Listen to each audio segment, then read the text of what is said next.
99% students तो बस पढ़े जा रहे हैं। साइंटिफिक तौर पे ये बात सिद्ध है, कोई कंसिस्टेंसी एक आदमी 84% तकरीबन एक दिन के अंदर जो पढ़ता है, जो समझ में आता है वो भूल जाता है। उन्हें नहीं पता कैसे पढ़ना है, कैसे चीजों को याद करना है, बस उनके पास एक किताब है, उसे रट्टे जा रहे हैं, रट्टे जा रहे हैं, रट्टे जा रहे हैं। स्ट्रैटेजी बनाकर चलना। यार देखो, अगर तुम्हें अपना ड्रीम अचीव करना है, अगर तुम्हें अपना गोल अचीव करना है, तो ऐसे पढ़ना बंद करना पड़ेगा। मैं स्टोरीज पढ़ता था कि एक बेसिक सा इंसान, बहुत जीरो लेवल का इंसान एक बहुत टॉप लेवल पे पहुंच गया। तो आप सब डटे रहिए, कट ऑफ पे ध्यान ना दे करके मैक्सिमम नंबर की तरफ देखो। फेलियर से मत भागिए। आप बहुत पढ़ते हैं, आपको आधा कुछ नहीं, तो जरूरी नहीं है जो ज्यादा पढ़ते हैं उन्हीं का होता है। बस ये केवल 4 स्टेप हैं, इन 4 स्टेप्स को फॉलो कर लो, देखो तुम भी टॉपर बन जाओगे।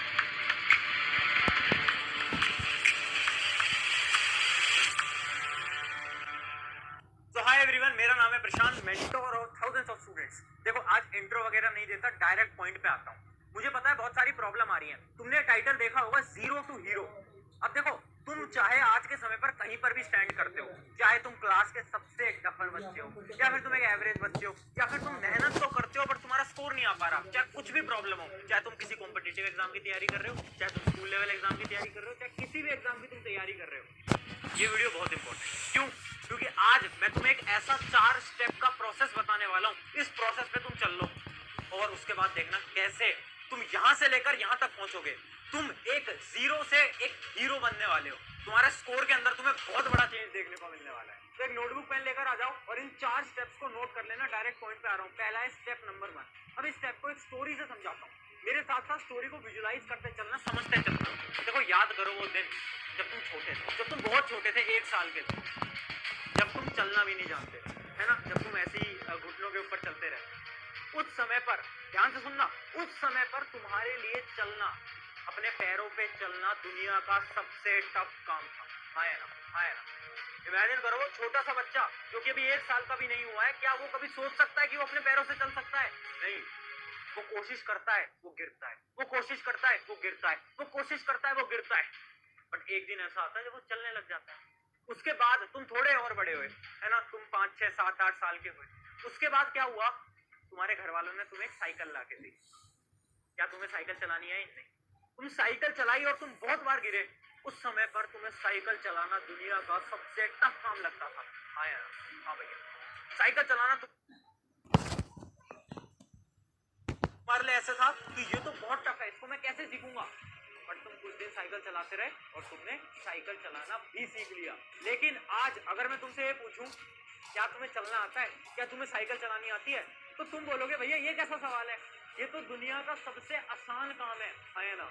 चलना दुनिया का सबसे आसान काम है। भैया अगर मेरे पास 2 अपने पैर है तो मैं आराम से चल सकता हूँ, है ना? अगर भैया मुझे साइकिल चलानी आती है, मैं आराम से चला सकता हूँ। क्या साइकिल चलाना या फिर चलना कोई डिफिकल्ट काम है? नहीं, बिल्कुल नहीं। ये चीज मैं तुम्हें इसलिए बता रहा हूँ क्योंकि यार, it is all about mind set. ध्यान से सुनना मेरी बात। बचपन में जब तुम छोटे थे तो तुम्हारे लिए चलना बहुत डिफिकल्ट काम था क्योंकि तुम खुद से चल नहीं पाते थे। बट जैसे ही तुमने चलना स्टार्ट करा तो तुम्हारे लिए चलना दुनिया का सबसे आसान काम हुआ। जब तुमने साइकिल चलाना स्टार्ट करा तो साइकिल चलाना तुम्हारे लिए बहुत डिफिकल्ट था, बट जैसे ही तुमने साइकिल चलाना सीखा तुम्हारे लिए वो सबसे आसान काम। आज भी तुम सेम सिचुएशन के अंदर खड़े हो। आज शायद तुम्हारे पास्ट एक्सपीरियंस की वजह से तुम्हें ऐसा लगता है कि तुम एक टफर बच्चे हो, एक एवरेज बच्चे हो। शायद तुम किसी कॉम्पिटिटिव एग्जाम की तैयारी कर रहे हो जैसे IIT JEE नीट, और तुम्हें ऐसा लगता है कि तुम उसमें अच्छी रैंक नहीं लेके आ पाओगे। क्यों? क्योंकि तुम्हारी क्लास 10 तक, क्लास 9 तक स्कोर अच्छा नहीं आया होगा, मैं मानता हूँ। बट ये सब माइंडसेट का खेल है। जिस दिन तुमने वो IIT का सपना या फिर वो NIT का सपना या फिर किसी का भी तुम्हारा जो सपना है वो 95 का सपना, जिस दिन तुमने अचीव करा, उस दिन तुम हंसोगे देखकर कि यार मैं इससे डरता था, मैं IIT क्रैक करने से डरता था। जिस दिन तुमने क्रैक कर लिया तुम्हारे लिए सब कुछ आसान हो गया। तो स्टेप नंबर 1 बहुत सिंपल सा है, माइंडसेट। सबसे पहले अपना माइंडसेट एकदम सही कर लो, क्योंकि बहुत ऐसे स्टूडेंट्स हैं जिनको ऐसा लगता है कि भैया मैं तो एवरेज हूँ, मैं तो कभी टॉपर नहीं बन सकता। अरे ऐसा नहीं है, तुम टॉपर बन सकते हो, तुम अपनी क्लास में टॉप कर सकते हो, तुम पूरे अपने डिस्ट्रिक्ट के अंदर टॉप कर सकते हो, तुम स्टेट के अंदर टॉप कर सकते हो, अगर तुम में जुनून है। तो सबसे पहले माइंडसेट क्लियर कर लो कि हाँ करना है। अभी मैं जीरो पे हूँ, मुझे हीरो बनना है, तो सबसे पहले माइंडसेट क्लियर कर लो। और इसी माइंडसेट के साथ एक कमेंट आज कर देना वीडियो के अंदर कि भैया मैं जीरो से हीरो बन के दिखाऊंगा या दिखाऊंगी, जो भी है। तो स्टेप नंबर 1 एकदम क्लियर हो गया। हमने इम्पॉसिबल टास्क को आसान सिचुएशन में ला दिया है। अब देखना हमारा technique number 2, step number 2। Step number 2 एक स्टोरी से समझाता हूँ। ये स्टोरी ना एक टीचर है ओझा सर, उन्होंने अपनी क्लास के दौरान सुनाया था सभी स्टूडेंट्स को। स्टोरी इस प्रकार थी, बहुत ध्यान से सुनना, बहुत फनी स्टोरी है। हुआ क्या ना, एक बार एक लड़का था, उसकी एक गर्लफ्रेंड, तो उसकी गर्लफ्रेंड की ना शादी हो जाती है। तो फिर वो अपनी गर्लफ्रेंड के पास जाता है, बोलता है कि यार मुझे ना तुम्हारी निशानी के तौर पे कुछ दे दो। तो गर्लफ्रेंड ने क्या करा कि अपनी जो जूती होती है, जूती उसको दे दी कि भाई रख ले, ये मेरी निशानी के तौर पे। तो उसने क्या करा, उस लड़के ने उस जूती को लिया और उस सुनार के पास ले गया जो सोने का काम करते हैं, और उसको बोला कि इस जूती को पूरे सोने की फ्रेम के अंदर डाल दो, सोने के डब्बे के अंदर डाल दो। तो सुनार ने क्या किया कि उस जूती को अपने घर लेके गया और अपने घर वालों को दिखाया, और उसके सभी घर वालों को यह लगा कि यार ये जो जूती है ना, ये किसी महान पुरुष की है, ये किसी ज्ञानी पुरुष की है।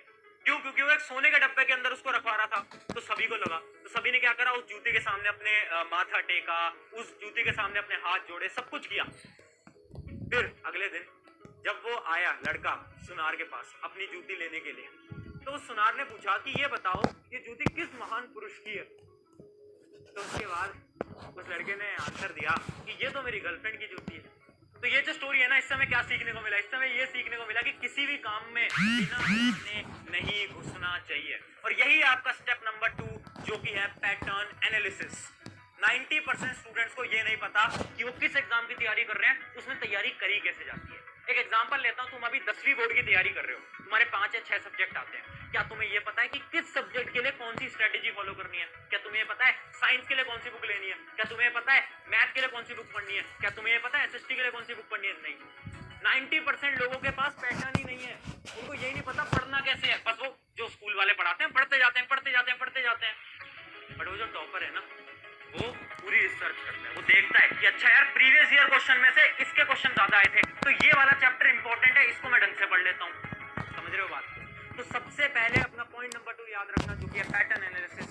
आप जिस भी एग्जाम की तैयारी कर रहे हो, सबसे पहले उसका पैटर्न देखो, सवाल कैसे पूछे जाते हैं, कौन से सब्जेक्ट की कैसी स्ट्रेटेजी आप फॉलो करने वाले हो, कौन सी बुक लेने वाले हो, कौन से टीचर्स को फॉलो करने वाले हो। अब चलते हैं हमारा स्टेप नंबर 3। इन सभी चीजों को नोट करते चलना। स्टेप नंबर 3 आपको मैं स्क्रीन के ऊपर समझाऊंगा, बहुत ध्यान से देखना, बहुत इंपॉर्टेंट स्ट्रेटेजी है। देखो एक स्टूडेंट था, कौन? राहुल। अब राहुल को बोला कि यार गड्ढा खोद, जमीन के अंदर गड्ढा खोद, तुझे पानी मिलेगा। तो राहुल क्या करता है, देखना, ये जमीन है और राहुल गड्ढा खोदना स्टार्ट करता है। राहुल सस्ता भी और 4 step quality check Amazon fresh से ग्रोसरी लाओ, नहीं तो महंगा पड़ेगा। हेलो वीरेन जी, कांग्रेचुलेशंस, आपने कार जीती है। कार? राहुल खोदता है, खोदता है, खोदता है, यहाँ तक खोदता है, फिर वो थक जाता है, वो बोलता है यार इस जमीन में तो पानी नहीं है। फिर वो 1 किलोमीटर आगे जाता है और फिर से 1 घंटे तक गड्ढा खोदता है, फिर उसे पानी नहीं मिलता। फिर वो आगे जाता है, फिर गड्ढा खोदता है, फिर वो आगे जाता है, फिर वो गड्ढा खोदता है। ऐसे गड्ढा बहुत जगहों पर खोदता रहता है, उसे कहीं भी पानी नहीं मिलता।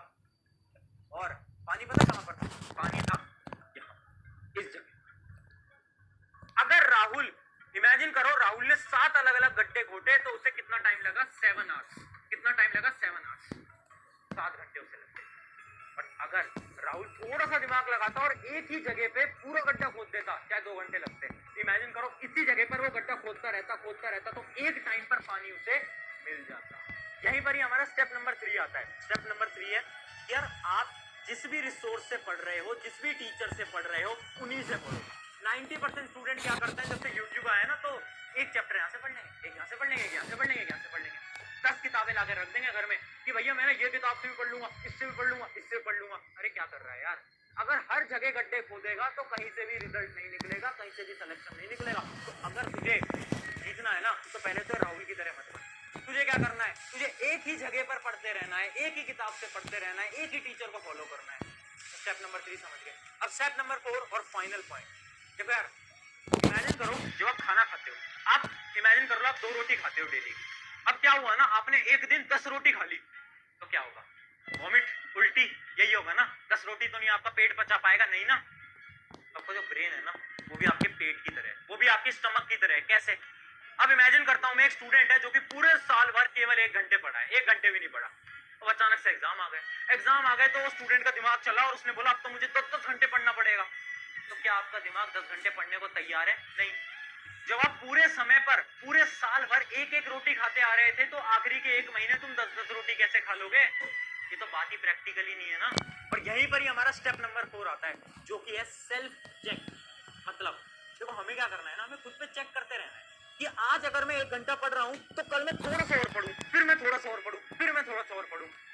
जरूरत नहीं है कि तुम 10-10 घंटे पढ़ो। 90% स्टूडेंट पता क्या करते हैं? 90% स्टूडेंट्स की कहानी बताता हूं मैं। एक दिन 10 घंटे पढ़ लेंगे, ठीक है, फिर अगले दिन 1 घंटे पढ़ेंगे, फिर एक दिन 7 घंटे पढ़ लेंगे, फिर एक दिन 1 भी घंटे नहीं पढ़ेंगे, फिर एक दिन 10 घंटे पढ़ लेंगे।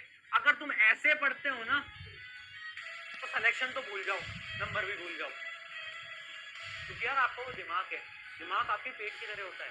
अगर आप एक दिन 10 रोटी खिला रहे हो, एक दिन 15 रोटी खिला रहे हो, एक दिन 1 भी रोटी नहीं खिलाई, कैसे जिंदा रहोगे? खुद सोचो। क्या एक भी दिन बिना रोटी के रह सकते हो? नहीं रह सकते। बिना खाना खाए रह सकते हो? नहीं रह सकते। सिंपल सी बात है ना यार। आपका ब्रेन, हमें क्या करना है? इमेजिन करो, छोटा सा टारगेट लेके चलो ना, 2 घंटे 2 घंटे। अब मुझे अपना वेट इंक्रीज करना है, तो मैं क्या करूंगा? मैं डेली 2 रोटी खाता था, तो मैं एक दिन 3 रोटी खा लूंगा, फिर मैं 2.5 रोटी खा लूंगा, फिर मैं 3 रोटी खा लूंगा। ऐसे ही आपको पढ़ाई करना है। 2 घंटे पढ़ लो, कभी 2.5 घंटे पढ़ लो, कभी 3 घंटे पढ़ लो, कभी 2.5 घंटे पढ़ लो, कभी 2 घंटे पढ़ लो। ऐसे अगर आप ऐसे पढ़ते हो, आपका दिमाग भी चलेगा, मेमोरी भी तेज रहेगी और आप टॉपर बन जाओगे। तो इसलिए हमारा स्टेप नंबर 4 है सेल्फ चेक। अपने आप को चेक करते रहना। अचानक से ज्यादा पढ़ने की जरूरत नहीं है, खुद को चेक करते रहो ना। डेली रात को चेक कर लो कि यार मैंने आज कितने घंटे पढ़ा, क्या मैं कल से थोड़ा ज्यादा पढ़ पाया या नहीं पढ़ पाया। ज्यादा पढ़ने को मैं नहीं बोल रहा हूं, मैं बस इतना बोल रहा हूं डेली पढ़ो, बट कंसिस्टेंटली पढ़ो। तो हमें याद रखना है इन चारों स्टेप को। होपफुली आपने नोट कर लिए होंगे। अब एक 1 to 1 लास्ट स्ट्रेटेजी बता रहा हूँ, और ये आपकी और मेरी बीच की स्ट्रेटेजी होती है। देखो यार, मैं नहीं जानता इस वीडियो को कौन देख रहा है कौन नहीं देख रहा, मैं नहीं जानता आपकी उम्र क्या है, आपकी क्लास कौन सी है, आप किस कॉम्पिटिटिव एग्जाम की तैयारी कर रहे हो, शायद आप यूपीएससी की तैयारी कर रहे हो, शायद आप क्लास 10 की तैयारी कर रहे हो, मुझे नहीं पता। बट बस मैं ना एक लास्ट लाइन कहूंगा अपने एक्सपीरियंस से कि जिंदगी ना युद्ध की तरह होती है। युद्ध, वॉर में क्या होता है ना, कुछ सिपाही जो लड़ने जाते हैं ना, वो खुश होके जाते हैं। वो ये सोच के जाते हैं कि भाई कुछ भी होगा बट मैं अपना बेस्ट लगा कर आऊंगा। और कुछ सिपाही ऐसे भी होते हैं जो कि ये सोच के जाते हैं, जो कि बहुत दुखी होके जाते हैं। वो कहते हैं अरे यार मैं मर जाऊंगा यार, इस वॉर के अंदर अगर मेरी मृत्यु हो गई तो क्या होगा। वो डर डर के जाते हैं। सेम आपकी लाइफ, आपके पास 2 ऑप्शन है। या तो आप इस लाइफ में जितनी भी डिफिकल्टीज आती हैं उनको ऐसे फेस कर लो कि भाई डिफिकल्टीज आई हैं, कोई बात नहीं, बेहतर कर लेंगे, अपना बेस्ट लगा दूंगा। या फिर तुम उस सिपाही की तरह बन जाओ जो कि डर डर के जीना चाहता है, जो कि कहता है कि यार मुझे डर लग रहा है यार, मैं नहीं लड़ पाऊंगा यार, मुझे तो बहुत डर लगता है यार। लाइफ हमेशा हर एक व्यक्ति के सामने प्रॉब्लम देगी। आप अकेले नहीं, मैं अकेला नहीं हूं। हर एक स्टूडेंट के सामने प्रॉब्लम्स आएंगी, बट 2 प्रकार के स्टूडेंट होंगे, जो कि उस प्रॉब्लम का हंसते हंसते सामना करेगा, जो उस प्रॉब्लम का रोते रोते सामना करेगा। सामना तो देखो दोनों को करना है, अब डिपेंड तुम पे करता है, या तो हंसते हंसते कर लो या तो रोते रोते कर लो। आई होप तुम समझ गए होगे मैं क्या कहना चाहता हूँ। ऑन दिस नोट आज की वीडियो को एंड करते हैं। एंड मेरा नाम है प्रशांत। मैं आपको बता देता हूँ कि इस चैनल पे मैं